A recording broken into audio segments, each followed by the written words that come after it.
Assalamualaikum warahmatullahi wabarakatuh. Selamat pagi, selamat siang, selamat malam, kapanpun itu. Halo teman-teman. Perkenalkan, nama saya Nisa Khairul Tari dari kelas Ilmu Komunikasi Public Relation 3C UIN Suska Riau dengan NIM 12040323963. Nah, di video kali ini Nisa ingin mempresentasikan hasil rancangan kegiatan komunikasi persuasif Nisa yang bertemakan tentang broken home, di mana video ini selaku memenuhi tugas ujian akhir semester komunikasi persuasif. Baik, kita langsung saja masuk ke dalam presentasinya. Ketidakutuhan keluarga bisa karena perceraian ataupun salah satu orang tua meninggal dunia, atau masalah yang tidak terselesaikan dengan baik, bahkan bisa juga karena orang ketiga dalam rumah tangga, merupakan salah satu penyebab dari broken home. Nah, broken home itu adalah kondisi di saat keluarga mengalami perpecahan dan terputusnya struktur peran anggota keluarga yang gagal menjalankan kewajiban dari peran mereka. Idealnya, keluarga itu adalah tempat anak tumbuh dan berkembang dengan sehat, baik secara mental ataupun fisik. Namun, ada kondisi yang membuat kebutuhan emosional anak tidak terpenuhi. Sebagai contoh, pertengkaran orang tua, kekerasan, atau pola komunikasi keluarga yang tidak baik, dan sebagainya. Seperti yang saya sebutkan tadi, mungkin itu permasalahan-permasalahan umum yang menyebabkan terjadinya broken home di tengah-tengah keluarga. Lantas, ada loh teman-teman penyebab-penyebab lainnya yang mungkin kita anggap sepele, bahkan mungkin orang banyak tidak sadar bahwa itu juga salah satu penyebab dari terjadinya broken home. Nah, apa aja itu? Yaitu yang pertama tuh salah satu atau kedua orang tua kecanduan akan sesuatu, baik itu bekerja, belanja, dan lain-lain. Yang kedua, orang tua melakukan kekerasan fisik pada anak atau keluarga lain, di mana nanti kekerasan tersebut bakal berdampak buruk pada pikiran dan kesehatan mentalnya dia. Nah, yang ketiga, salah satu atau kedua orang tua melakukan eksploitasi kepada anak. Dan keempat, terbiasa mengancam anak saat keinginan orang tua tidak terpenuhi. Bahkan ancaman ini sudah sering terjadi, bahkan gaya didik orang tua terhadap anak-anaknya menggunakan ancaman. Nah, itu merupakan sesuatu yang tidak boleh teman-teman, karena itu merupakan penyebab terjadinya broken home. Nanti anak itu merasa terancam dengan kita orang tuanya. Nah, kita ketahui bahwa telah kita ketahui bahwa keluarga merupakan sesuatu yang penting bagi tumbuh kembang anak. Nah, keluarga adalah pendamping dan peran utama dalam pertumbuhan segi apapun pada anak. Itulah yang melatar belakangi saya, kenapa saya ingin mengangkat tema broken home sebagai kegiatan komunikasi persuasif yang saya rancang. Nah, lantas apa sih permasalahan kenapa saya bisa mengangkat tema broken home ini? Karena permasalahan yang timbul akan broken home ini, atau apabila keluarga sudah tidak menjadi peran utama dalam proses tumbuh kembang ini, yaitu yang pertama, rentan mengalami gangguan psikis karena suatu kondisi yang terus-menerus di bawah tekanan. Nah, yang kedua,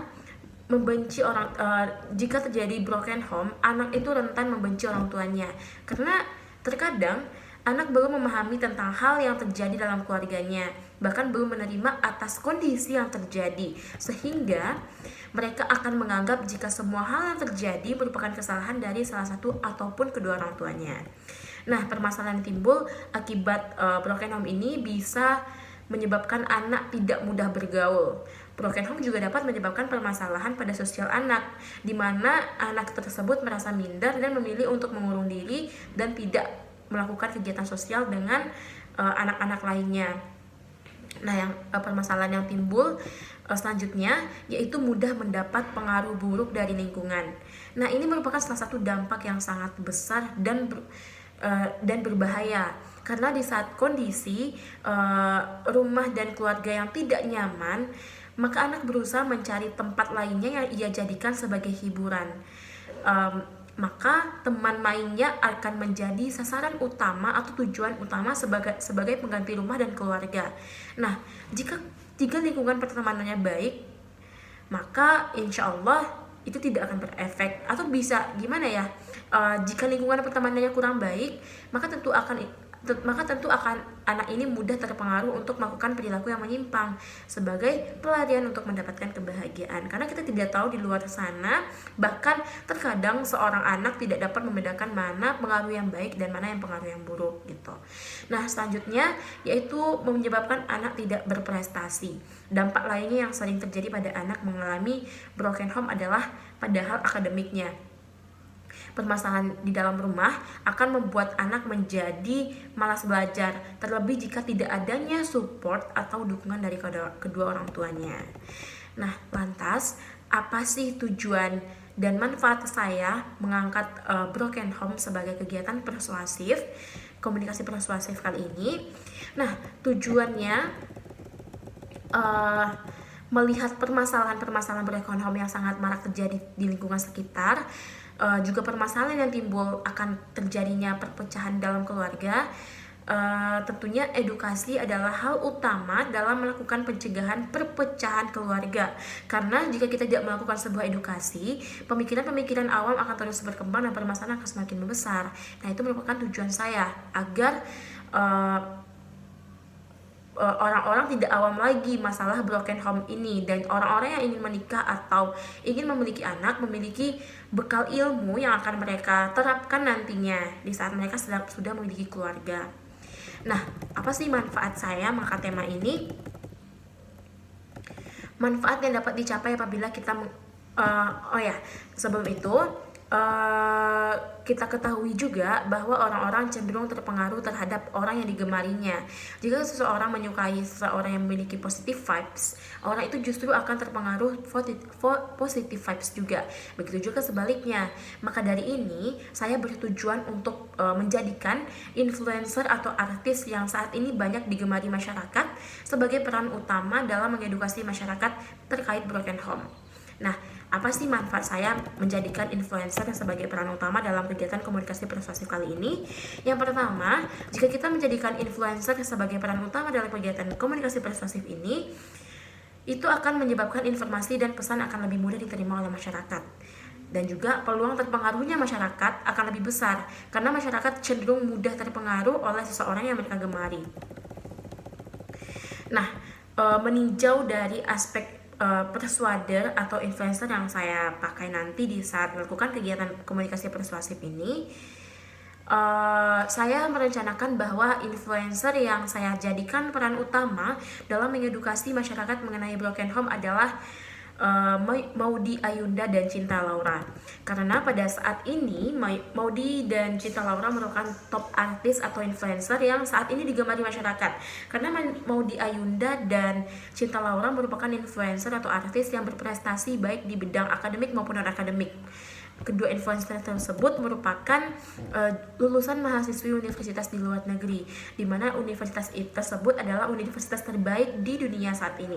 Dan juga Maudy Ayunda dan Cinta Laura juga saat ini bergelut di dunia edukasi di televisi. Nah, itulah yang menyebabkan saya mengangkat Maudy Ayunda dan Cinta Laura sebagai persuader dalam kegiatan komunikasi persuasif kali ini. Lantas, bagaimana saya melihat dari aspek pesan dari perencanaan kegiatan komunikasi persuasif ini? Nah, apabila saya melihat dari sosial media saat ini, kita ketahui bahwa masyarakat itu cenderung lebih mudah mendapatkan dan memahami suatu pesan itu melalui sebuah dialog, atau kita bahasa gaulnya sekarang tuh podcast atau film. Podcast dan juga film, maksudnya seperti itu. Karena pada saat ini masyarakat akan lebih mudah karena menggunakan podcast atau melalui sebuah film, masyarakat akan lebih mudah merasakan pesan-pesan yang disampaikan oleh persuader. Nah, jadi dalam perencanaan persuasi kali ini, saya merencanakan dua bentuk penyampaian pesan, yaitu secara verbal dan non-verbal. Secara verbal, saya akan merencanakan persuader memberikan pesan dalam bentuk podcast yang saya sebutkan tadi di beberapa platform, yaitu Spotify dan YouTube. Nah, karena podcast saat ini menjadi top trending di kedua platform media yang saya sebutkan tadi, yaitu